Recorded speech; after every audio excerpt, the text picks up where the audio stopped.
பிதா குமாரன் பரிசுத்தாவின் நாமத்தினாலே உட்கார்வோம். ஆண்டவரும் மீட்பருமாகிய இயேசு கிறிஸ்துவின் ஈடு இணையற்ற நாமத்தினாலே உங்கள் அனைவரையும் மீண்டுமாக அன்போடு கூட வாழ்த்துகின்றேன். நேரம் ஆகிவிட்டது. சுருக்கமான ஒரு செய்தியை உங்களுக்கு கொடுத்து முடிக்கிறேன். எனவே உங்கள் இருதயம் கலங்காதிருப்பதாக. உபசரிக்கும் உயிர்த்த கிறிஸ்து என்கின்ற தலைப்பு நமக்கு கொடுக்கப்பட்டிருக்கிறது. பரிசுத்த லூக்கா எழுதின சுவிசேஷம் 24ஆம் அதிகாரம் 30ஆம் வசனத்தை நாம் எல்லோரும் திருப்பி வைத்துக் கொள்வோமா? லூக்கா 24ஆம் அதிகாரம் 30ஆம் வசனம் சேர்ந்து வாசிப்போம். அவர்களோடே அவர் பந்தி இருக்கையில் அவர் அப்பத்தை எடுத்து ஆசீர்வதித்து அதை பிட்டு அவர்களுக்கு கொடுத்தார். உயிர்த்தெழுந்த ஆண்டவராகிய இயேசு கிறிஸ்து தம்முடைய சீஷர்களை, தம்மை விசுவாசிக்கின்றதான நபர்களுடைய வாழ்விலே அவர்களை எவ்விதமாக அவர்கள் மீது கரிசனை கொள்கின்றார், அவர்களுடைய தேவையின் காரியங்களை சந்திக்கின்றார் என்பதைத்தான் நாம் இந்த நாளில் சிந்திக்கும்படியாக இருக்கின்றோம். நம்முடைய வாழ்க்கைக்கும் அவர் அவ்விதமாகவே நன்மை செய்கின்ற ஆண்டவர் என்பதை திருமறை நமக்கு கற்றுத்தருகிறது. நீங்கள் திருமறை வாசித்து பார்க்கும் பொழுது எம்மாவூர் என்கின்றதான அந்த கிராமத்திற்கு சீஷர்கள் நடந்து சென்று கொண்டிருக்கிறார்கள். ஆண்டவரும் அவர்களோடு கூட கடந்து சென்றார். கடைசியிலே அவர்களோடு கூட வீட்டிற்குள் செல்கிறார். பந்தி இருக்கின்றார். உணவை விட்டு அவர் பரிமாறுகின்றார். அவருடைய இருதயத்தில் காணப்பட்டதான பயங்கள், அவர்கள் இருதயத்தில் காணப்பட்டதான ஒருவேளை பலவிதமான சமாதானமற்றதான நிலைமைகள், நம்பிக்கையற்றதான சூழ்நிலைகள் எல்லாவற்றையும் ஆண்டவர் மாற்றி தேவன் அவர்களை தேற்றினார் என்று நாம் திருமறை வாசிக்கின்றோம். அதே போல் நீங்கள் திருமறை பார்க்கும் பொழுது பசியோடு கூட காணப்பட்டிருந்ததான சீஷர்கள் காலை நைட் முழுசும் அவங்க பிரயாசப்பட்டிருக்கிறாங்க, ஒன்றும் அகப்படவில்லை. ஆனால் அவங்க வந்து பார்க்கின்ற பொழுது பார்க்கின்றார்கள், அங்கே அடுப்பு மூட்டப்பட்டு அங்கே மீன்களும் அப்பமும் இருக்கிறது. ஆண்டவர் சொல்லுகிறார், வாருங்கள் காலை உணவை நம்ம என்ன செய்வோம், சேர்ந்து சாப்பிடுவோம் என்று ஆண்டவர் அழைக்கின்றதையும், அவர்களுடைய வாழ்க்கையிலே காணப்பட்டதான சமாதானமின்மையை தெய்வன் நீக்கி போடுகிறார், சமாதானத்தை கொடுக்கிறார், நம்பிக்கையை அருளி செய்கின்றார். உயிர்த்தெழுந்த ஆண்டவர் அவர்களை பார்த்து உங்களுக்கு சமாதானம் என்று கூறுகின்றதை நாம் திருமறையில் வாசித்து பார்க்கிறோம். அப்படியானால் சங்கீதக்காரன் 23ஆம் சங்கீதம் முதல் 2 வசனங்களில் அவர் சொல்லுவது பொழுது, கர்த்தர் என் மேய்ப்பராயிருக்கிறார், நான் தாழ்ச்சியடையேன். அவர் என்னை புல்லுள்ள இடங்களில் மேய்த்து அமர்ந்த தண்ணீர்கள் இடையிலே என்னை கொண்டு போய் விடுகிறார். அந்த வார்த்தை அப்படியே கிறிஸ்து இயேசுவின் வாழ்க்கையின் மூலமாக நாம் பார்க்கும் பொழுது அவர் நல்ல ஒரு தகப்பன், நல்ல ஒரு மேய்ப்பன், நல்ல ஒருவேளை நம்முடைய வாழ்க்கையிலே உபசரிக்கின்றதான ஆண்டவர் என்பதை நாம் அறிந்திருக்கின்றோம். சிலர் நம்முடைய தமிழகத்தினுடைய பண்பின் காரியம் என்ன, வீட்டுக்கு வருவாங்க, வந்த உடனடியாக சொல்லி என்ன செய்வாங்க, நம்ம வாழ்க்கை என்ன கொடுப்பீங்க, தண்ணியை கொண்டு வந்து கொடுப்பாங்க.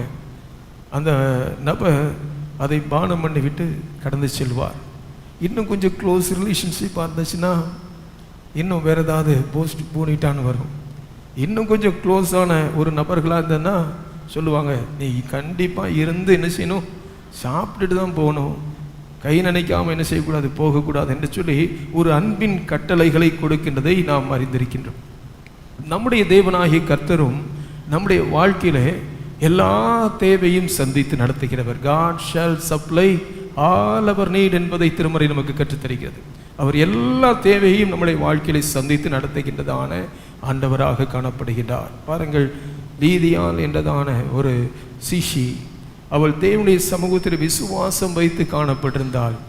ஆண்டுடைய வார்த்தையை கேட்கின்றாள். அதே சமயத்தில் அந்த இடத்தில் கூடியிருந்ததான எல்லாரையும் அவள் உபசரிக்கின்றதான சூழ்நிலை, அதன் மூலமாக ஆதி திருச்சபையினுடைய நாட்கள் வளர்ந்தது என்பதை நாம் திருமறையிலே நாம் பார்க்க முடிகிறது. நம்முடைய ஆண்டவராகிய கர்த்தர் அவர் நம்மை விசாரிக்கின்றவர், அவர் நம்மை உபசரிக்கின்றவர், அவர் நம்முடைய வாழ்க்கையிலே நமக்கு பரிகாரியாக இருந்து நம்மை நடத்துகின்றவர். அவர் நமக்கு பாதுகாவலராக இருந்து நம்மை ஒவ்வொரு சூழல்களையும் நம்மை தேற்றுகின்றதான தேவன்.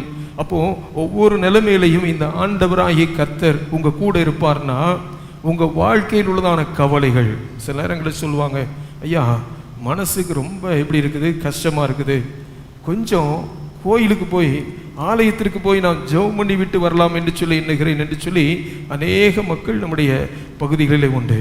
அப்போ தேவனுடைய சமூகத்திற்கு ஒரு மனுஷன் வருகிறான் என்றால் அந்த மனுஷன் தேவனுடைய கரத்தினாலே தேற்றப்படுகிறான். தேவன் அவனை உபசரிக்கின்ற பொழுது அந்த மனுஷனுடைய வாழ்க்கையில் உள்ளதான குறைவுகள் ஒன்றும் தெரியாமல் வந்த நிலைமை ஒருவேளை வேறு விதமாக இருக்கலாம். ஆனால் எந்த குறைவும் இல்லாமல் தேவன் நம்முடைய குறைவுகள் எல்லாவற்றையும் என்ன செய்கிறார், மாற்றி போடுகின்றதான தேவனாக இருக்கிறார். அல்லேலூயா. இந்த நாளில் கூட நம்முடைய திருமறை பகுதியை நாம் திருப்பிக் கொள்வோம் என்றால் பழைய ஏற்பாட்டினுடைய வேத பகுதி சொல்கிறது. 1 ராஜாக்களின் புஸ்தகம் 19ஆம் அதிகாரத்தை நீங்கள் திருப்பி வைத்துக் கொள்வீர்களானால் அந்த 19ஆம் அதிகாரத்தில் என்ன நீங்க பார்க்கிறீங்க, தேவனாகி ஆண்டவர் ஒருவேளை பின்மாற்றத்தோடு அல்லது சோர்ந்து போனதான நிலைமையோடு கூட காணப்படுகின்ற எலியாவை அவர் தேற்றுகின்றதை நீங்க திருமறையை வாசித்து பார்க்கலாம். ஒரு பெரிய ஒரு வெற்றியுள்ள ஒரு ஊழியனாக கடவுளுக்காக செயல்பட்ட ஒரு மனுஷன் எலியா. நாம் திருமறை வாசித்து பார்க்கிறோம். என்னுடைய வாக்கின்படி அல்லாமல் ஆண்டவர் என்ன செய்ய மாட்டாரு, ஒன்றும் செய்ய மாட்டார். அந்த விசுவாசத்தின் அனுபவம் அவனுக்கு இருந்தது. அவர் சொன்னாரு, என்னுடைய வாக்கின்படியாக 3 வருடம் 6 மாதம் என்ன பெய்யாது, மழை பெய்யாதுன்னு சொன்னாரு, மழை பெய்யல. அதே மாதிரி மழை பெய்யும்னு சொன்னாரு, மழை பெய்கிறது. அது மாத்திரமல்ல, கர்மேல் பர்வதத்திற்கு நேராக கூட்டி சென்று பாகால் தீர்க்கதரிசிகளாக காணப்படுகின்றதான ஒவ்வொரு நபர்களையும் என்ன செய்றாரு, சவால் விடுகின்றார். எங்க என்னுடைய ஆண்டவர், நான் ஆராதிக்கின்றதான தெய்வன், அவர் ஜீவனுள்ள மெய்யான தெய்வன் என்பதை சொல்றாரு. ஆனா இந்த எலியா தீர்க்கதரிசிக்கு எதிரடையாக இருந்தவர்களை குறித்து நாம் பார்க்கும் பொழுது தே ஆர் மெஜாரிட்டி பீப்புள், அதிகமான நபர்கள். அவங்க எல்லாரும் சொல்றாங்க, எங்க கடவுளுடைய சமூகத்தில் நாங்கள் என்ன செய்ய போகிறோம், ஆர்ப்பரிக்க போகிறோம், ஜெபம் பண்ண விண்ணப்பம் செய்ய போகிறோம். காலையிலிருந்து சாயங்காலம் வரைக்கும் எந்த பதிலும் இல்லை. இப்போ எலியா சொல்றாரு, என்னுடைய டர்ன், ஆண்டவரை நோக்கி ஜெபம் பண்றாரு, ஆண்டவரை என்னை கேட்டருளும் என்று சொல்றாரு. தேவன் உடனடியாக எலியாவுடைய ஜெபத்திற்கு பதில் கொடுக்கிறார். நாம் திருமறையை வாசித்து பார்க்கிற காரியம் என்ன, அந்த இடத்துல பலிபீடமானது செப்பினிடப்பட்டது. அந்த இடத்துல பலிபீடமானது அது தேவனுடைய சமூகத்தில் அக்னி வந்து முழு பலிபீடத்தையும் அது என்ன செய்ததாம், ஆண்டவர் ஏற்றுக்கொண்டார் என்பதை நாம் வேதத்தில் வாசிக்கிறோம். அப்போ இவ்வளவு பெரிய வல்லமையுள்ள ஒரு தீர்க்கதரிசியாக காணப்படுகின்றவர் இந்த எலியா என்பதை நீங்கள் 18ஆம் அதிகாரத்தில் வாசிக்கலாம். இந்த எலியா 19ஆம் அதிகாரத்துக்கு நேராக வருவீங்கன்னா ஒரு செய்தி ஒன்றை கேட்கிறாரு. என்ன செய்தி, நாளைக்கு இந்நேரத்தில், ஏன்னா இந்த எலியா செய்த எல்லா காரியத்தையும் எசபேலுடைய கணவராக இருக்கிற ஆகாப் போய் எல்லா காரியத்தையும் ஒன்று விடாம தன்னுடைய மனைவி எசபேல் இடத்துல போய் சொல்லிட்டாரு.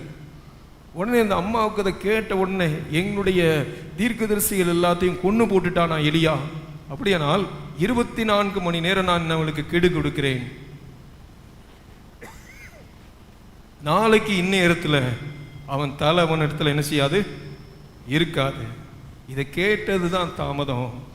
உடனே எலியா என்ன செஞ்சிருந்தாரு, மன சோர்வாகிறாரு, மன அழுத்தம் அவருக்குள்ளாக காணப்படுது. நான் கடவுளுக்காக இவ்வளவு வைராக்கியமாக செயல்பட்டேனே, ஒன்று காரியத்தை அவரால் புரிஞ்சுக்கிட முடியல. ஒருவேளை அவருடைய இருதயத்தில் விசுவாசம் வரல. என்ன சொன்னது யாரு, என்ன போல சாதாரண ஒரு மண்ணான மனுஷி என்பதை புரிஞ்சுக்கிட முடியல.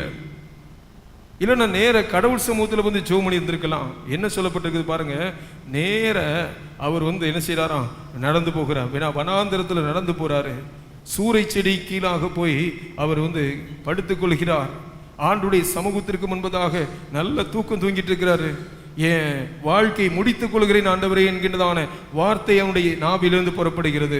அவர் சொல்றாரு, ஆண்டவரே என்னுடைய பிதாக்களை பார்க்கிறோம், நான் யார் கிடையாது, நல்ல மனுஷன் இல்லை ஆண்டவரே, போதும் கர்த்தாவே, இதோடு கூட என் வாழ்க்கை நான் முடிச்சுக் கொள்கிறேன். நாம் திருமறை வாசித்து பார்க்கும் பொழுது ஆண்டவருடைய வார்த்தை என்ன சொல்றது தெரியுமா? அவர் தம்முடைய தூதனை அனுப்பினார். அவன் என்ன செய்யறாரு? அவனை தட்டி எழுப்பி அவனுக்கு சாப்பாடு கொடுக்கிறாரு. இவர் சாப்பிட்டுட்டு என்ன செஞ்சிருந்தாரு?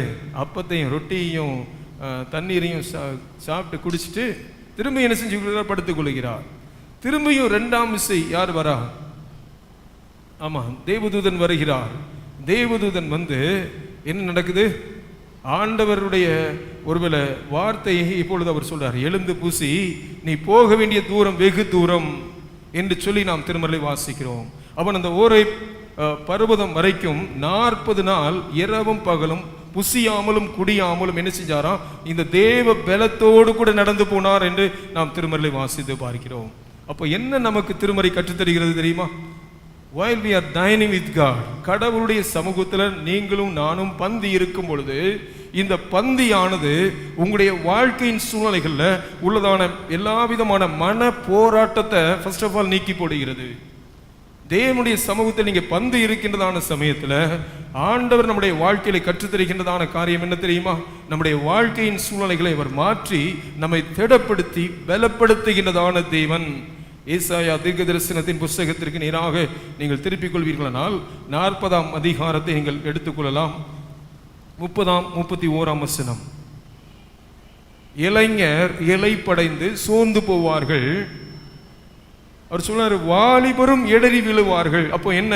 இந்த உலகத்தின் மக்களாக நீங்கள் இந்த உலகத்தில் வாழ்ந்து கொண்டிருப்பீங்கன்னா உங்க வாழ்க்கையில சோர்வு வரும், உங்க வாழ்க்கையில டிப்ரெஷன் காணப்படும், ஒருவேளை உங்க வாழ்க்கையில பின்மாற்றத்தின் நிலைமைகள் எல்லாம் காணப்படும். ஆனா தேவனுடைய சமூகத்தில் நீங்க காத்திருக்கிற பொழுது, தேவனுடைய பாதத்தில் நீங்க ஒருவேளை அவரோடு கூட நீங்கள் பந்தி இருக்கின்ற பொழுது, அவரோடு கூட நீங்கள் ஐக்கியப்படுகிற பொழுது என்ன நடக்குதான்? புது பலன் அடைந்து கழுகுகளை போல செட்டைகளை அடித்து எழும்புவார்கள். அவங்க ஓடினாலும் என்ன செய்ய மாட்டாங்க? இலைப்படையார்கள். நடந்தாலும் சோர்ந்து போவார்கள். அப்போ கடவுளுடைய சமூகத்தில் நீங்க பந்தி இருக்கின்றபடியினால் வேதம் நமக்கு என்ன கற்றுத்தருகிறது தெரியுமா? பந்தி இருக்கிறதுனா தேவ சமூகத்தில் திருவிருந்தில் பங்கு பெறுகிறதான அனுபவம் மட்டும் நான் சொல்லவில்லை.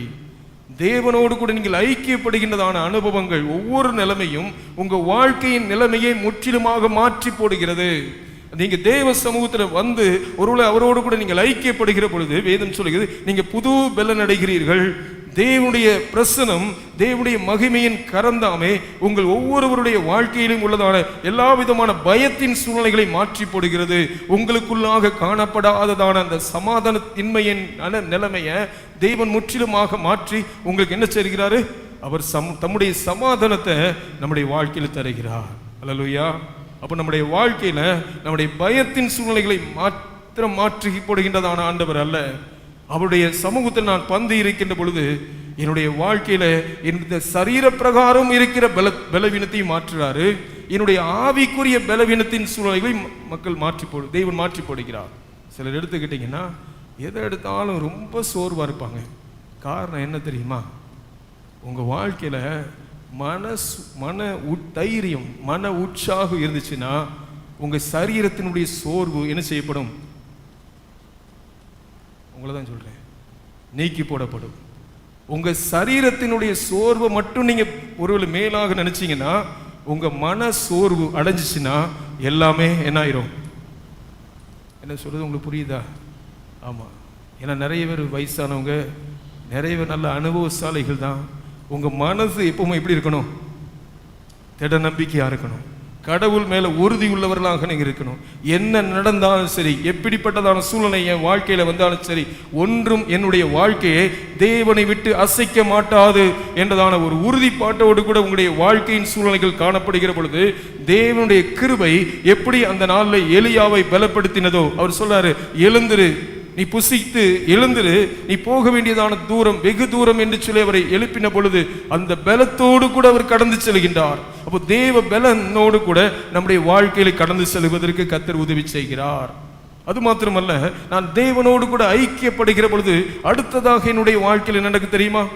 the focus, என்னுடைய வாழ்க்கையிலுள்ளதான பார்வை மாற்றப்படுகிறது. இதுவரைக்கும் நான் எசபேலை நோக்கி பார்த்து கொண்டிருந்தேன், என்னை எப்பொழுது கொலை செய்து விடுவாளோ, எப்பொழுது என்னுடைய வாழ்க்கையில தாக்கி விடுவாளோ என்றதான அச்சத்தின் சூழ்நிலைகளோடு கூட இருந்தேன். ஆண்டவர் சொல்றாரு, நான் உனக்கு ஒரு 3 டாஸ்க் வச்சிருக்கிறேன், ஒரு 3 மிஷன் உன்னுடைய கருத்துல நான் கொடுக்கிறேன். இந்த 3ஐயும் நீ என்ன செய், நிறைவேற்றி ஆக வேண்டும். வீட்டில் போய் அந்த 19ஆம் அதிகாரத்தை என்ன செய்யுங்க, வாசித்து பாருங்க. இவர் சொல்றாரு, நீ நேர என்ன செய்யணும், நம்ம ஏகுவை நீ அரசனாக மாற்ற வேண்டும். அடுத்ததாக இஸ்ரவேலில் நீ என்ன செய்ய வேண்டியதான காரியம், மற்றொரு காரியம் என்ன, இஸ்ரவேல் ராஜாவை நீ என்ன செய்யணும், நம்ம அபிஷேகம் பண்ணணும். அதுக்கு பிறகு ஓ ஸ்தானத்தில் நீ என்ன செய்யணும், எலிசாவை என்ன செய்யணும், ஆமா அபிஷேகம் பண்ண வேண்டும் என்று தேவனுடைய ஒரு மாபெரும் திட்டமானது இந்த மனுஷனுடைய கரங்களில் கொடுக்கப்படுகிறது. அப்போ உங்க வாழ்க்கையில தேவனோடு கூட நீங்கள் பந்தி இருக்கிற பொழுது, தேவனோடு கூட நீங்கள் ஐக்கியப்படுகிற பொழுது, உங்க பார்வையின் நிலையை தேவன் மாற்றுகின்றார். உங்க வாழ்க்கையினுடையதான சூழ்நிலையின் நிலைகளை தேவன் மாற்றி போடுகிறார் என்பதை நாம் பார்க்க முடிகிறது. இரண்டாவதாக இன்றைக்குரிய வேத பகுதியை நீங்கள் பார்ப்பீர்களானால் அப்போஸ்தலர் நடவடிக்கையின் புஸ்தகம் 27ஆம் அதிகாரம் 27ஆம் வசனத்திலிருந்து அந்த அதிகாரம் முழுவதையும் நீங்கள் வீட்டில் போய் வாசித்து பாருங்க. இங்கே என்ன நடக்குன்னு நமக்கு நல்லா தெரிந்ததான ஒரு காரியம்தான். பவுலடியார் கப்பல் பிரயாணத்தில் இருக்கிறாரு.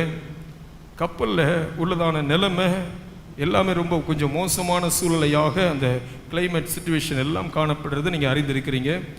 276 நபர்கள் அந்த கப்பலில் பயணம் செய்து கொண்டிருக்கிறார்கள். இப்படிப்பட்டதான சூழ்நிலைகளில் பலவிதமான பயங்கரமான கப்பல் போராட்டத்தோடு கூட அலைகளின் மத்தியிலையும் ஒரு காற்றின் பலத்த காற்றின் அடிப்படையிலையும் இந்த கப்பல் சென்று கொண்டிருக்கின்ற பொழுது பல நாட்களாக ஜனங்கள் யாரும் என்ன செய்யல, சாப்பிடவில்லை. இப்போ இந்த சூழ்நிலைகளில் பவுலடியார் எழுந்து நிற்கின்றார். அவர் சொன்னாரு, நான் ஆராதிக்கிறதான என்னுடைய தேவன் என்ன ராயனுக்கு முன்பதாக கடவுள் என்ன செய்ய போகிறார், நிறுத்த வேண்டும். அதனால எனக்கோ உங்களுக்கோ ஒரு சேதாரம் உண்டாகாது என்று நான் ஆராதிக்கிறதான என்னுடைய தேவன் என்னை திடப்படுத்தி இருக்கிறாரு, தைரியப்படுத்தி இருக்கிறாரு. அப்போ நம்முடைய வாழ்க்கையில நான் கடவுளோடு கூட ஐக்கியப்படுகிற பொழுது எலியாவை பார்த்தோம், அவருக்குடைய இருதயத்துல பயம் இருந்துச்சு. என்ன பயம்? எசபேல் என்னை கொண்டு போட்டுருவாளேன்னு பயம். ஆனா அங்க பவுலுடைய வாழ்க்கையில பார்க்கிறோம், தேவனோடு கூட நல்ல ஒரு ஐக்கியம், நல்ல ஒரு தொடர்போடு கூட காணப்படுகின்றதான இந்த மனுஷனுடைய வாழ்க்கையில தன்னுடைய இருதயத்தை திடப்படுத்துறாரு. அது மாத்திரமல்ல, தன்னோடு கூட இருக்கின்றதான மற்றவர்களையும் அவர் திடப்படுத்தி தேவன் இவ்விதமாக வாக்குத்தத்தம் கொடுத்திருக்கிறார், அந்த வாக்குத்தத்தத்தை நிச்சயமாக என்ன செய்வார், நிறைவேற்ற அவர் வல்லமையுள்ளவர் என்பதை உறுதியாக்கி ஜனங்களை திடப்படுத்துகிறாரு. எப்படி நம்ம திருமறையில வாசிக்கும் பொழுது ரோமருக்கு எழுதின நிருபம் 4ஆம் அதிகாரத்துல நீங்க வாசிங்கன்னா அங்க 20ஆம் வசனத்துல சொல்லப்பட்டிருக்குது.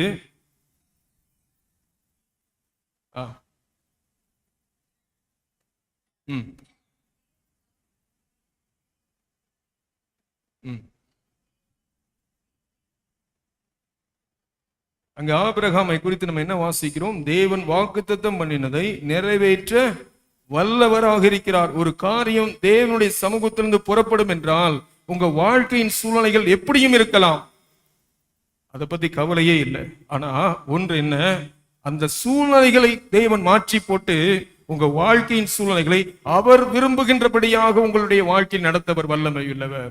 அல்லேலூயா. உங்க வாழ்க்கையினுடைய நிலைமை எப்படிப்பட்டதாக கூட இருக்கலாம். சில நேரங்கள்ல நடைபெற்று கொண்டிருக்கிற சூழ்நிலையே மக்கள் பார்த்து பார்த்து கவலைப்பட்டு இருப்பாங்க. ஐயோ, என்னை சுத்திலுமாக இப்படிதான் நடக்கிறது என்று அஞ்சி கொண்டிருப்பாங்க. ஆனா வேதம் என்ன சொல்றது தெரியுமா, அவர் நம்முடைய வாழ்க்கையில சூழ்நிலைகளையும் மாற்ற அவர் பெரியவராக காணப்படுகிறார் என்பதை நாம் திருமறையிலே வாசிக்கிறோம். தீமோத்தேயுவுக்கு எழுதின 2ஆம் நிருபத்தை நீங்கள் எடுத்துக்கொள்வீர்களானால் 1ஆம் அதிகாரம் 12ஆம் வசனம் இவ்விதமாக சொல்கிறது.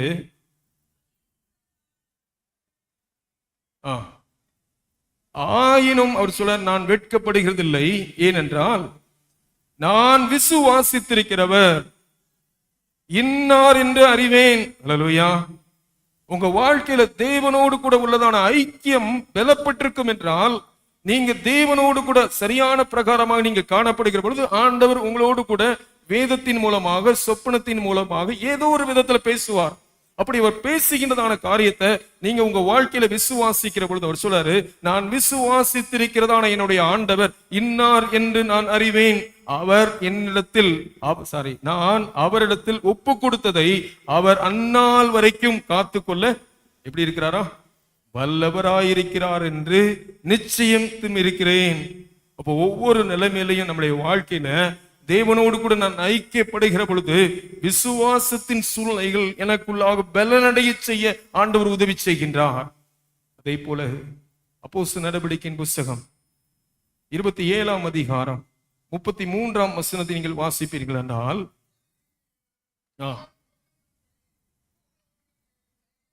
பொழுது விடுகையில் எல்லாரும் போஜனம் பண்ணும்படி பவுல் அவர்களுக்கு தைரியம் சொல்லி, ஒண்ணுமே நீங்க சாப்பிடல, பட்னியா இருக்கிறீங்க,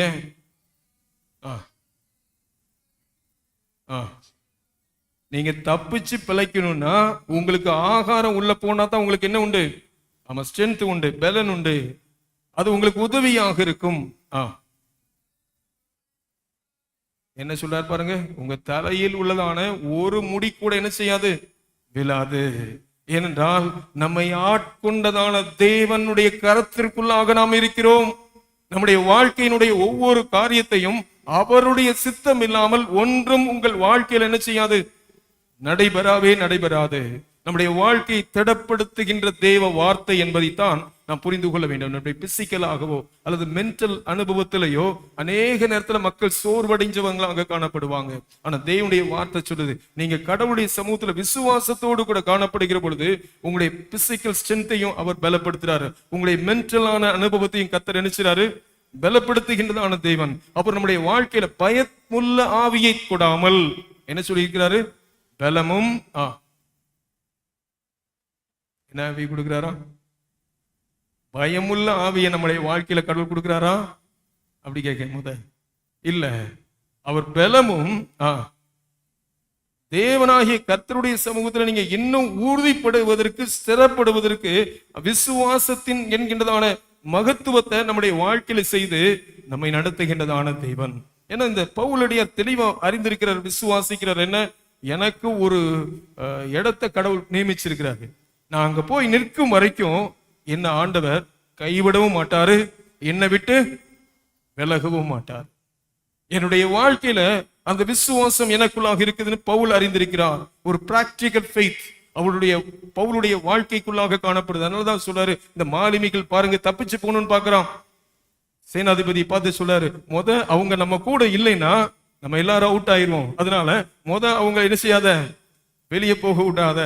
அப்போ சரியான ஒரு ஆலோசனைகளை கொடுத்து சரியான பிரகாரமாக நடத்துகின்றதான ஒரு விவேகத்தின் காரியத்தை தேவனாகிய கர்த்தர் கொடுக்கிறார் என்பதை நாம் பார்க்க முடிகிறது. மூன்றாவதாக நாம் பார்க்கின்றதான காரியம் என்ன, லூக்கா எழுதின சுவிசேஷம் 24ஆம் அதிகாரத்திற்கு நேராக நாம் திருப்பிக் கொள்ளலாம். எம்மாவு என்கின்றதான ஒரு கிராமத்திற்கு பயணமாக என்ன செய்யறாங்க, நடந்து போய் கொண்டிருக்கிறாங்க. நம்ம பல முறை நம்ம பார்த்திருக்கிறோம், இருந்தாலும் மேலோட்டமாக நான் உங்களுக்கு கற்றுக் கொடுத்த ஞாபகப்படுத்த விரும்புகிறேன். வேதம் சொல்லுகிறது, அவங்க 2 பேருமே அவங்களுடைய பயணமானது அது மாலை பயணமாக காணப்படுகிறது, இருள் சூழ்கின்ற பயணமாக காணப்படுகிறது. அவங்க வாழ்க்கையில நம்பிக்கை இழந்த ஒரு நிலையில அவங்களுடைய பயணம் கடந்து செல்கிறது. வேதம் என்ன சொல்ல தெரியுமா, இயேசுவானவர் தாமே அவர்களோடு கூட இணைந்து கொள்கிறார், ஐக்கியப்படுகிறார். அப்போ ஒண்ணு, நீங்க யாரோடு கூட ஐக்கியப்படணும். இப்ப மக்கள் நினைப்பாங்க, நான் அவர் ஐக்கியப்படலைன்னா என்னையா, அவர் என்ன செஞ்சிருவாரு, என் கூட ஐக்கியப்பட்டுருவார். அப்படியா? இந்த இடத்துல நம்ம திருமறையை பார்க்கும் பொழுது இவங்களுடைய நம்பிக்கையின் சூழ்நிலைகளை தேவன் பலப்படுத்துறதுக்காக இவங்களோடு கூட என்ன செய்யறாரு, ஐக்கியப்படுறாரு, பேசிட்டே போறாரு. இவர் பேசுறதான காரியங்கள் ஒவ்வொன்றையும் சீஷர்களுக்கு எதிர்மறையான பேச்சா இருக்குது. அவங்க கேட்கிறாங்க, நீர் யாரோ அந்நியராக இருக்கிறீரோ, இந்த ஊர்ல நடந்தது ஒண்ணுமே நமக்கு தெரியாதா, கேட்டுட்டு போயிட்டு இருக்கிறாங்க. அப்படி போய் கொண்டிருக்க பொழுது அவர் அப்புறம் போகிறவர் போல தன்னை காண்பித்ததான சமயத்துல அவங்க சொல்றாங்க, ஐயா பொழுது போயிட்டு இரவு நேரம் ஆயிற்று, எங்களோடு கூட வந்து தங்கிருங்க, இந்த இரவு நேரம் முடிச்சு காலையில எங்களை விட்டு நீங்கள் கடந்து செல்லலாம் என்று சொல்கின்றார்கள். நாம் வேதத்தில் வாசிக்கிறோம், இயேசுவும் அவர்களோடு கூட சென்று அவர்களோடு கூட என்ன செய்தாரா, பந்தி இருக்கின்றார். அவர்களோடு கூட அவர் பந்தி இருக்கையில் அவர் என்ன செய்யறாரு? விருந்தினராக அந்த வீட்டிற்குள்ளாக நுழைஞ்சதான இயேசுவானவர் அந்த இடத்துல உபசரிக்கின்றவராக, ஒன் ஹூ ஹோஸ்ட், அதை உபசரிக்கின்றதான ஒரு தன்மையோடு கூட இயேசுவானவர் இந்த இடத்துல மாறுகின்றார். உபசரிக்கிற வீட்டுக்கு வந்தவங்க என்ன செய்வீங்க? நீங்க தான் என்ன செய்வீங்க? ஆமா, உபசரிப்பீங்க. ஆனா இங்க நேர் எதிர்மாற்றமான காரியம் என்ன நடக்குது தெரியுமா? இங்க இயேசுவானவர் அந்த இடத்தை அவர் எடுத்துக்கொள்கிறார், அவர் உபசரிக்கிறார், அவர் அப்பத்தை எடுக்கிறாரு, அதை பிட்டு அவங்களிடத்துல கொடுக்கின்ற பொழுது வேதம் சொல்கிறது அவருடைய கண்கள் என்ன செய்யப்பட்டதாம்? திறக்கப்பட்டது. நம்முடைய இருதயத்தின் கதவை நாம் தேவ சமூகத்திற்கு முன்பதாக திறந்தால்தான் அவர் நம்மோடு கூட வந்து பந்தி இருப்பார். இதை எப்ப பார்த்தோம்? போன பெரிய வியாழக்கிழமை என்று பார்த்தோம் இல்லையா? நீங்க கடவுளோடு கூட ஐக்கியப்பட்ட அனுபவம் இருக்கணும்னா உங்க இருதய கதவு அவருக்கு நேராக என்ன செஞ்சிருக்கணும்? திறக்கப்பட்டதாக காணப்பட வேண்டும். அப்போதான் ஆண்டவர் நமக்குள்ளாக வந்து என்ன செய்வாரு? அவர் பந்தி இருப்பார். அவர் அப்பத்தை எடுத்து அவர் ஜனங்களுடைய சமூகத்தில் சீஷருடைய கரங்களில் கொடுக்கின்ற பொழுது அவருடைய கண்கள் திறக்கப்படுகிறது. அப்போதான் அவங்க பேசுறாங்க, இதோ அந்த ஆண்டவர் ஒவ்வொரு காரியத்தையும் வேத வாக்கியத்தில் நம்ம கூட பேசுற பொழுது நம்முடைய இருதயம் என்ன செஞ்சது? உளுந்து விட்டு எரிஞ்சது. அப்போ என்ன? நான் ஆண்டவரோடு கூட ஐக்கியப்படுகிற பொழுது என்னுடைய மந்தமான சூழ்நிலையை தேவன் மாற்றி போடுகிறார். என்னுடைய வாழ்க்கையில என்னை புதுப்பித்து என்னை பலப்படுத்துகின்றதான ஆண்டவராக காணப்படுகிறார். அவரே அப்பத்தை எடுக்கிறாரு, அவர் ஆசீர்வதிக்கிறாரு, அதை பிட்டு அவர்களுக்கு கொடுக்கின்றார் என்பதை நாம் திருமறையை வாசித்து பார்க்கிறோம். யூதர்களுடைய பாரம்பரியத்தின் காரியம் அதுதான். எப்பொழுதுமே எந்த உணவையும் என்ன செய்வாங்க? நம்ம மக்களுமே சின்ன பிள்ளைங்களுக்கு சொல்லி கொடுப்பாங்க, என்ன எப்பனாலும் உட்கார்ந்தோன்னா என்ன செஞ்சிடக்கூடாது? சாப்பிடக்கூடாது. என்ன செய்யணும்? ஆமா, ஜெபம் பண்ணிட்டு இந்த ஆகாரத்தை தந்ததற்காக நன்றி என்று சொல்லி நன்றி செலுத்தி விட்டு நாம் சாப்பிட வேண்டும் என்று பெற்றோர்கள் சொல்லிக் கொடுப்பாங்க. இங்கேயும் இயேசுவானவர் அதை தான் செய்யறாரு. அவர் அவர்களை அந்த அப்பத்தை ஆசீர்வதித்து அதை பிட்டு கொடுக்கின்றார் என்பதை நாம் திருமறையை வாசித்து பார்க்கிறோம். அப்போ நம்முடைய வாழ்க்கையில சிலுவையில கிறிஸ்து நமக்காக பிட்டதான சரீரத்தை நான் நினைவு கூர்ந்து அவருடைய பந்தியில நான் பங்கு பெறுகின்ற பொழுது அவரோடு கூட நான் ஐக்கியப்படுகிறேன். என்னுடைய பயங்களை நீக்கி போடுறாரு, எனக்கு சமாதானத்தை தருகிறார். அது மாத்திரமல்ல, என்னுடைய வாழ்க்கையில ஒரு புது வழியை எனக்கு காண்பிக்கிறாரு. என்னுடைய வாழ்க்கையின் பாதைகள்ல என்னுடைய சூழ்நிலைகள் எல்லாவற்றையும் அவர் மாற்றி போடுகிறார். இப்படி பல காரியங்களை நம்முடைய வாழ்க்கையில் என்ன செய்றாரு? செய்கின்றதான தேவன். லூக்கா எழுதின சுவிசேஷம் 24ஆம் அதிகாரம் 31ஆம் வசனத்தை வாசிப்போமா?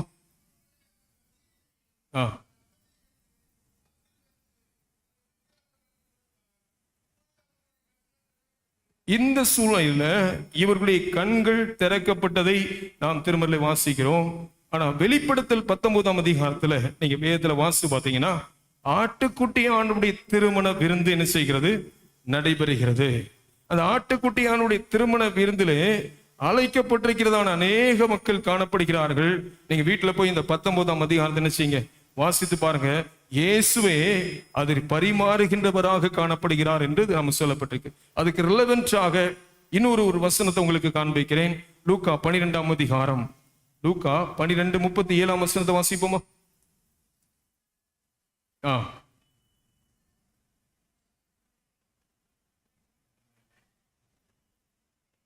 லூக்கா 12ஆம் அதுதானா? லூக்கா 12:37 வாசிங்க. எஜமான் வரும்போது என்ன சொல்றார் பாருங்க. விழித்திருக்கிறவர்களாக காணப்படுகிறதான ஊழியக்காரர், தேவனோடு கூட ஐக்கியப்பட்டவர்கள் ஒரு காலம் தங்களுடைய வாழ்க்கையிலே தங்களுடைய சென்ஸ், அதாவது தங்களுடைய நிலையை இழந்து விட மாட்டார்கள்.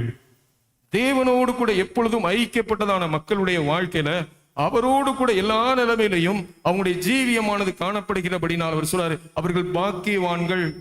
அப்ப என்ன நடக்குதான்? அவர் அறை கட்டி கொண்டு, யாரு? இயேசுவானவர் அறை கட்டி கொண்டு அவர்களை பந்தி இருக்க செய்து அவர்களுக்கு ஊழியம் செய்வார். 19ஆம் அதிகாரத்துல நீங்க வெளிப்படுத்தல் 19ஆம் அதிகாரத்துல உள்ளதான அதே காரியம் இங்க லூக்கா 12ஆம் அதிகாரத்தில் என்ன செய்யப்பட்டிருக்குது? சொல்லப்பட்டிருக்கு. இயேசுவானவர் தாமே அந்த ஆட்டுக்குட்டியானுடைய திருமண விருந்திற்கு வந்ததான ஒவ்வொருவரையும் அவரே கௌரவிக்கின்றவராக, கனப்படுத்துகின்றவராக காணப்படுகிறார். ஏனென்றால் இந்த பூமியிலே யாரெல்லாம் கர்த்தரை கனம் பண்ணினார்களோ அதுதான் இயேசு சொல்லுகிறார், என்னை கனம் பண்ணுகிறவர்களை நான் என்ன செய்வேன்? கனம் பண்ணுவேன். ஒவ்வொரு நாள்லையும் நம்முடைய வாழ்க்கையில இந்த பந்தி நம்மை தேவனோடு கூட நெருங்க செய்கிறதா சிந்திச்சு பாருங்க. வெளிப்படுத்தல் 3:20 நம்ம எல்லாரும் தெரிந்த ஒரு வசனம் தான். இதோ வாசற்படியின் கதவை தட்டுறாரு. உள்ள நான் போனேன்னா, உள்ளவர் வந்தாருன்னா என் கூட நெருங்கிய ஒரு நட்புறவு ஏற்படும். அந்த உண்மையான உறவு என்னுடைய வாழ்க்கையில எனக்கு கதவு திறக்க செய்கிறது மட்டுமல்ல, அவரோடு கூட வாழச் செய்கிறது. நான் ஆண்டவரோடு கூட ஐக்கியப்படுகிற பொழுது, வேதத்தை நாம் வாசித்து பார்க்கும் பொழுது, லூக்கா 5ஆம் அதிகாரம், லூக்கா 15ஆம் அதிகாரம், இதெல்லாம் நீங்க வீட்டுல போய் வாசித்து பாருங்க. நம்முடைய வாழ்க்கையினுடைய நிலைமை உருமாற்றம் அடைகின்றதான நிலைமை. தேவ ராஜ்யம் ஒருவேளை ஒவ்வொரு சூழ்நிலைகளிலையும் நம்முடைய அந்தஸ்தின் மீது அல்ல, அவருடைய கிருபையின் மீது கட்டப்படுகின்றதாக இருக்கிறது என்பதைத்தான் இந்த 2 பகுதியிலையும் நமக்கு கற்றுத்தரப்படுகிறது. தேவனோடு கூட நீங்கள் பந்து இருக்கின்றதான சமயத்துல ஆண்டுடைய வேதம் சொல்லுகிறது. யோவான் 6ஆம் அதிகாரத்தை நீங்க வாசித்து பார்த்தீங்கன்னா அவர் சொல்றாரு, ஜீவ அப்பம் நானே என்று சொல்லி தம்மை ஒப்பு கொடுக்கிறார். அந்த மாம்சத்தை புசித்து தேவனோடு கூட ஐக்கியப்படுகின்றதான மனுஷன், அவனை கடைசி நாளில் நான் என்ன செய்வேன்? எழுப்புவேன் என்று தேவாதி தேவன் நமக்கு வாக்கு கொடுத்திருக்கிறார். அது மாத்திரமல்ல, பிதாவுடன் நீடித்த நெருக்கத்தின் அனுபவத்தையும் இந்த பந்தியானது நம்முடைய வாழ்க்கையில தருகிறது. வனாந்திரத்தின் பாதையிலே ஆண்டவர் தம்மோடத்தில் வந்திருந்ததான நபர்களை அவர் போஷித்தார். 4000 நபர்கள், 5000 நபர்களை போஷித்தார். நாம் போஷித்த பொழுது, நாம் அவரோடு கூட பந்தி இருந்த பொழுது பார்க்கிறோம், எந்த விதமான குறைபாடுகளும் இல்லை. அந்த இடத்துல போதுமான நிலையை தேவன் ஏற்படுத்துகிறார். குறைவின் சூழ்நிலை எல்லாவற்றையும் தேவன் மாற்றி போடுகிறார். அப்போ என்ன? நம்ம சரீர தேவையை தேவன் சந்திக்கிறார். தேவனோடு கூட நான் பந்தி இருக்கிற பொழுது என்னுடைய மென்டல் டார்ச்சர், பல காரியங்கள் உண்டு, அதை தேவன் நீக்கி போடுகிறார். நான் தேவனோடு கூட ஐக்கியப்படுகின்றதான ஒவ்வொரு வேளையிலையும் நாம் வேதத்தின் மூலமாக தேவனோடு கூட ஐக்கியப்படுகிறோம், ஜெபத்தின் மூலமாக ஐக்கியப்படுகிறோம். அப்படி நாம் ஐக்கியப்படுகின்ற ஒவ்வொரு நிலைமையிலையும் நம்முடைய வாழ்க்கையை பலப்படுத்தி, நம்முடைய பார்வையை சரியான ஒரு திசைக்கு நேராக திருப்பி, நம்மை வேறு வழியிலே தேவன் நம்மை நடத்தி நம்மை கனப்படுத்துகின்றதான ஆண்டவர். அப்படிப்பட்டதான தெய்வாதி தேவன் தாமே உங்களுடைய வாழ்க்கையும் பலப்படுத்தி நடத்துவாராக. ஆமென்.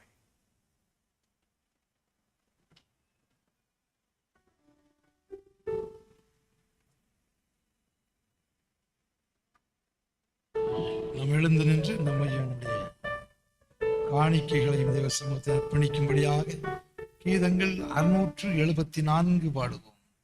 கீதங்கள் 674 பாடுவோம். அப்பொழுது நம்மையும் காணிக்கைகளையும் தேவ சமூகத்தில் அர்ப்பணிப்போம்.